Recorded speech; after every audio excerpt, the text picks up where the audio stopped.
بسم اللہ الرحمن الرحیم۔ حضرت انس سے روایت ہے کہ نبی کریم صلی اللہ علیہ وسلم نے فرمایا کہ جب تم میں سے کوئی نماز میں ہوتا ہے تو وہ اپنے رب سے سرگوشی کرتا رہتا ہے، اس لیے اپنی داہنی جانب نہ تھوکنا چاہیے لیکن بائیں پاؤں کے نیچے تھوک سکتا ہے۔ اور سعید نے قتادہ سے روایت کر کے بیان کیا کہ آگے یا سامنے نہ تھوکے، البتہ بائیں طرف پاؤں کے نیچے تھوک سکتا ہے۔ اور شعبہ نے کہا کہ اپنے سامنے اور دائیں جانب نہ تھوکے بلکہ بائیں طرف یا پاؤں کے نیچے تھوک سکتا ہے۔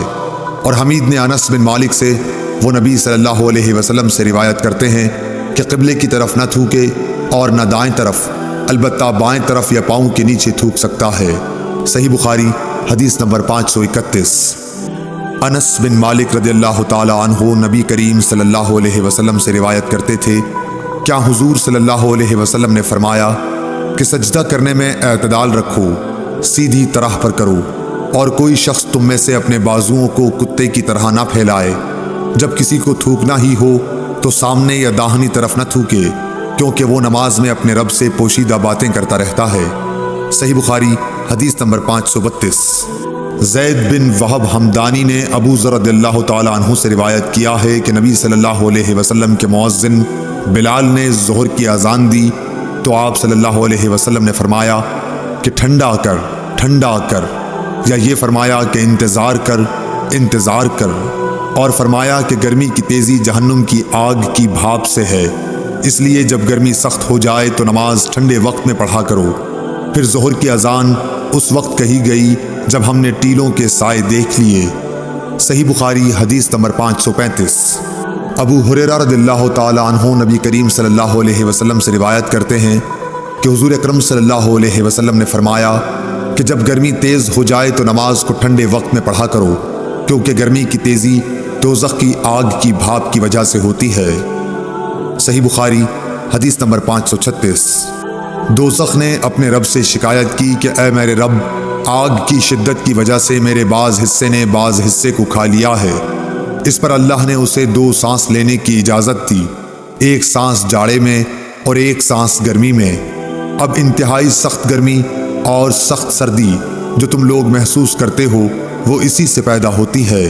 صحیح بخاری حدیث نمبر 537۔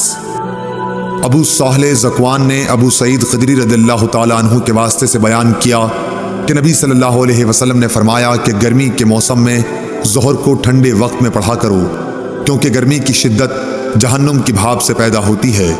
اس حدیث کی مطابقت سفیان ثوری، یحییٰ اور ابو عوانہ نے اعمش کے واسطے سے کی ہے۔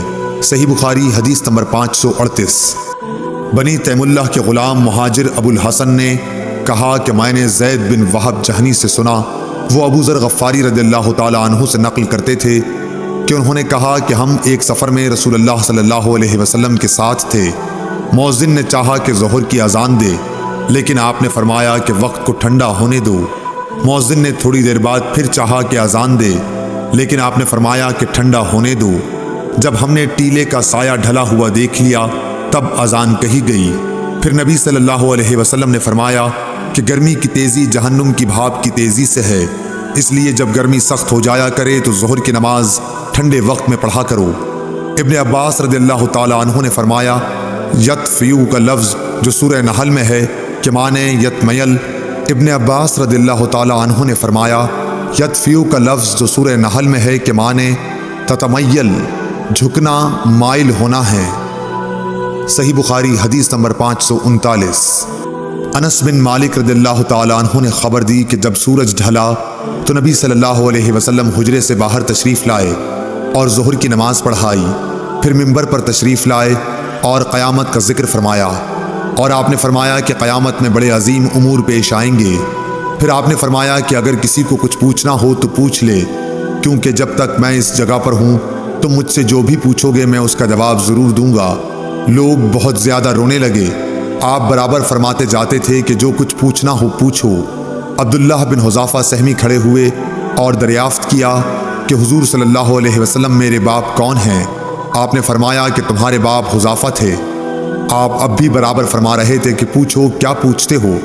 اتنے میں عمر رضی اللہ تعالی عنہ ادب سے گھٹنوں کے بل بیٹھ گئے اور انہوں نے فرمایا کہ ہم اللہ تعالیٰ کے مالک ہونے اسلام کے دین ہونے اور محمد صلی اللہ علیہ وسلم کے نبی ہونے سے راضی اور خوش ہیں۔